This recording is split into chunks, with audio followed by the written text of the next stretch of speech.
Hello friends, मैं Akhilesh targetedmarket.com से। Broad targeting से पैसे बर्बाद होते हैं या मिलते हैं नए ग्राहक? इसके बारे में ये बड़ा कंफ्यूजिंग सा सवाल है और कई लोग इसमें बहुत पैसे बर्बाद भी कर चुके हैं और कई लोग इससे बहुत कस्टमर भी ले चुके हैं। तो इसी के बारे में जानेंगे इस छोटे से इंट्रो के बाद। बने रहिएगा इस वीडियो में, जाइएगा मत कहीं।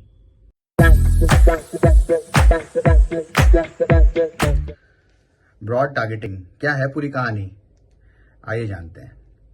सबसे पहले ब्रॉड टारगेटिंग है क्या?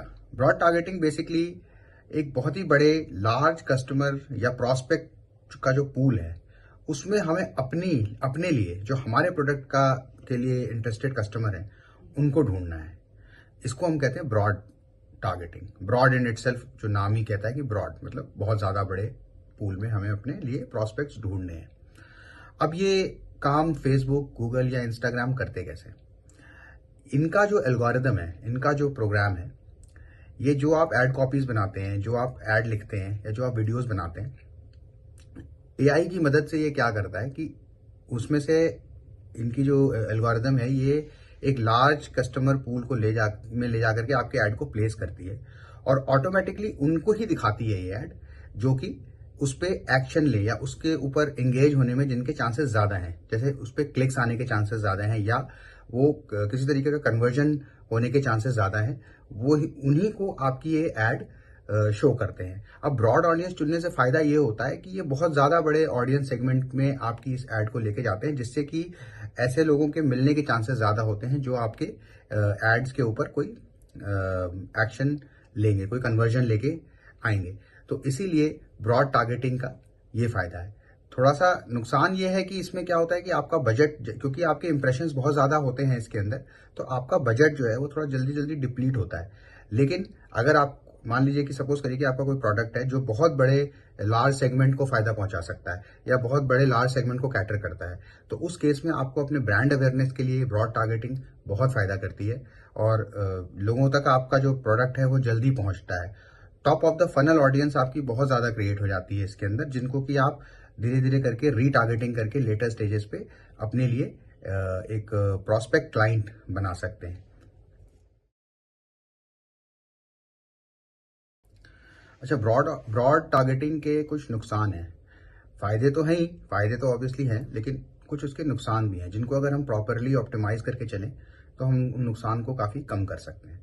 सबसे पहला नुकसान की जो कि ब्रॉड ऑडियंस है और जो गूगल या फेसबुक जो है ये अपने ऐड के लर्निंग फेज में आपकी ऐड को बहुत ऐसे लोगों तक भी पहुंचा देते हैं जहां पर जिनको कि आपके प्रोडक्ट की जरूरत नहीं है, तो उनको भी आपका ऐड दिखता है, जिससे कि आपका बजट बहुत जल्दी जल्दी डिप्लीट होता है।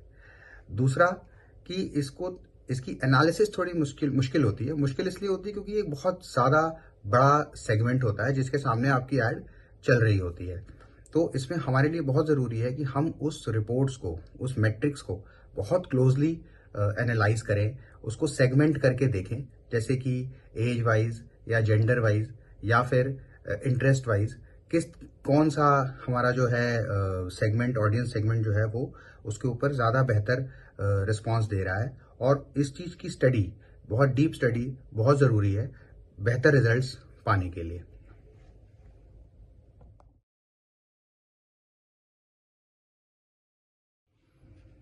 ब्रॉड टारगेटिंग के कुछ अच्छे फायदे और अच्छी बात है कि एक सबसे बड़ा फायदा यह है कि आप इसमें अच्छी ढंग से ट्रैकिंग कर सकते हो कई ऐसे टूल्स का इस्तेमाल करके, जैसे मेटा का पिक्सल है या गूगल टैग मैनेजर्स के थ्रू आप टैग जो एनालिटिक्स हैं उन सब का इस्तेमाल करके आप ये देख सकते हो कि आपको कहाँ से बेहतर ट्रैफिक मिल रहा है और सबसे ज्यादा कहाँ से रिस्पॉन्स मिल रहा है। ठीक है, और उसी हिसाब से आप अपनी एड्स के अंदर बदलाव कर सकते हो। डेटा को एज में, जेंडर में, मतलब डेमोग्राफी, इंटरेस्ट और बिहेवियरल पैटर्न के अंदर डिवाइड करके देखना बहुत जरूरी है, क्योंकि जब जब तक आप इसको इस तरीके से नहीं देखेंगे आपको यही समझ नहीं आएगा कि डेटा आपको सबसे ज्यादा रिस्पांस किस तरीके का मिल रहा है। अब रिस्पांस कैसा भी हो सकता है, आप ये सोचेंगे कि सिर्फ लीड आ रही है, फॉर्म सबमिशन आ रहा है, that is the only response जिसको आप काउंट करोगे, बाकी चीजों का आप रिस्पॉन्स काउंट नहीं करोगे, तो ये सही नहीं है। आपको ये देखना पड़ेगा कि किस तरह की ऑडियंस सबसे ज्यादा आपके ऐड में एंगेज हो रही है, क्योंकि उसी हिसाब से फिर आप अपनी ऐड कॉपीज को ऑल्टर करते हो और ऐड क्रिएटिव्स को बनाते हो और उसी तरीके फिर उसके बाद जो है आपकी जो है ऐड का एक ऑप्टिमाइज लेवल पहुंचता है जहां पर कि आपको बेहतर रिस्पॉन्स मिलता है।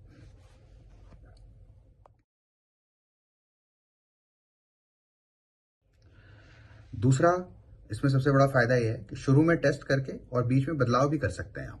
ठीक है, सबसे पहला स्टेप क्या करना है, हमें ब्रॉड ऑडियंस चुननी है।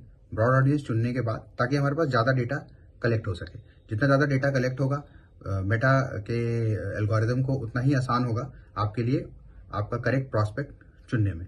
दूसरा, अब ऐसा नहीं है कि सिर्फ एक क्रिएटिव बना लिया या एक ऐड क्रिएटिव बना लिया और या एक वीडियो बना लिया और उसी के ऊपर आप काम करते जा रहे हैं। नहीं, मल्टीपल ऐड क्रिएटिव्स टेस्ट करिए, multiple ad creatives, ad copies, ad videos test करिए, उनको उनकी प्रॉपर मेट्रिक्स देखिए, प्रॉपर एनालिसिस देखिए, प्रॉपर रिपोर्ट को एनालाइज करिए और उनमें से जो सबसे बेहतर परफॉर्म कर रहा है फिर उसके ऊपर वर्क करिए।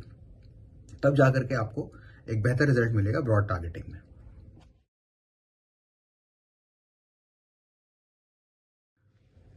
लुक अलाइक ऑडियंस बनाएं। लुक अलाइक ऑडियंस क्या होती है?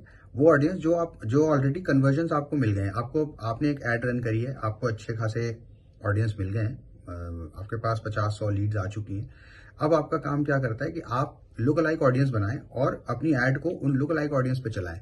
लुक अलाइक ऑडियंस का मतलब ये होता है कि जो ऑलरेडी ऑडियंस आपकी कन्वर्ट हो गई है, मेटा का जो एल्गोरिदम है वो उसी तरीके के ऑडियंस को आपकी ऐड दिखाएगा जिनके चांसेस हैं आप कन्वर्ट होने के। तो आप अब तीसरा स्टेप यही है कि आप सबसे पहले आपने क्या किया, डेटा को कलेक्ट किया, डेटा अच्छा कन्वर्जन, जब आपको कन्वर्जन मिल गया तो उस कन्वर्जन का आपने एक लुक अलाइक ऑडियंस बनाया और उस लुक अलाइक ऑडियंस पे अपनी ऐड चलाई। इससे एक फायदा ये होगा कि आप अपनी जो एग्जिस्टिंग कस्टमर है उनको भी आप अपनी ऐड दिखा सकते हैं। Existing customer in the sense existing audience जो है, और जो नई ऑडियंस भी उसी से मिलती जुलती आपको दिखेगी।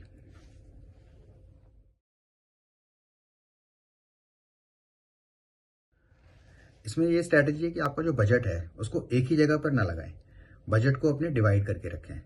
ठीक है, कुछ बजट आप नए ऑडियंस को ढूंढने में ब्रॉड ऑडियंस के ऊपर लगाएं ताकि आपके पास नया पूल ऑफ ऑडियंस क्रिएट होता रहे, नया डेटा क्रिएट होता रहे। कुछ बजट आप और बाकी का जो बजट है रीटारगेटिंग पे लगाएं। रीटारगेटिंग मतलब जो ऑलरेडी ऑडियंस एंगेज हो चुकी है लेकिन उन्होंने कोई मतलब आपके ऐड पे उन्होंने कुछ एक्शन तो लिया है लेकिन अभी वो एज ए लीड में कन्वर्ट नहीं हुई है, तो आप उनको दोबारा से रीटारगेट करके अपनी ऐड को दिखा करके नए अलग ऐड कॉपी बना करके, ऐड क्रिएटिव बना करके आप जो है उनको एड्स दिखा सकते हैं ताकि वो अब कन्वर्ट होने के या एज अ आपका कस्टमर में कन्वर्ट होने के चांसेस उनके बढ़ जाएं और वो आपको ज़्यादा बेहतर उससे रिजल्ट्स मिलें। तो अब सवाल ये है कि क्या ब्रॉड टारगेटिंग से पैसे बर्बाद होते हैं या नए कस्टमर मिलते हैं? तो अब ये इस वीडियो के बाद हमें ये तो समझ में आएगा कि इस बात पर निर्भर करता है कि हम इसे कैसे रन करते हैं। अगर हम ठीक से अपने बजट का एलोकेशन करते हैं, ठीक से एल्गोरिदम्स की मदद लेते हैं, ठीक से मैट्रिक्स को पढ़ते हैं, ध्यान से उसको देखते हैं और समझने की कोशिश करते हैं अपने ऑडियंस सेगमेंट को, तो इससे हमें बहुत अच्छे रिजल्ट्स मिल सकते हैं। अपने कैंपेन में निरंतर बदलाव करने की बहुत ज़रूरत होती है। ऐसा नहीं होता कि आप एक ही कैंपेन को रन करते जा रहे हैं सालों साल उसके ऊपर ध्यान ही नहीं दे रहे। बहुत सारे लोग ऐसे होते हैं जो एक ही ऐड क्रिएटिव बनाया और एक कैंपेन बनाई, उसको रन कर दिया और छोड़ दिया। ऐसा नहीं होता है, आपको अपने ऐड क्रिएटिव्स के ऊपर बहुत काम करना पड़ता है। इसमें आपकी क्रिएटिव टीम का बहुत बड़ा रोल होता है और आपके जो ऐड रन करने के लिए जो एक्सपर्ट्स हैं उनका बहुत बड़ा रोल होता है। तो अगर वो सही से इस चीज़ों के ऊपर ध्यान दे करके ब्रॉड ऑडियंस को टारगेट करते हैं और ब्रॉड सेगमेंटेशन पे जाते हैं तो बहुत अच्छे रिजल्ट्स आप ले सकते हैं इससे। तो फ्रेंड्स, अगर आपको हमारा ये वीडियो पसंद आया और आपको लगा कि आपने इससे कुछ भी सीखा है तो आप प्लीज़ इस वीडियो को लाइक करें, सब्सक्राइब करें, हमारे साथ जुड़ें ताकि हम ऐसे वीडियोस आपके लिए लाते रहें।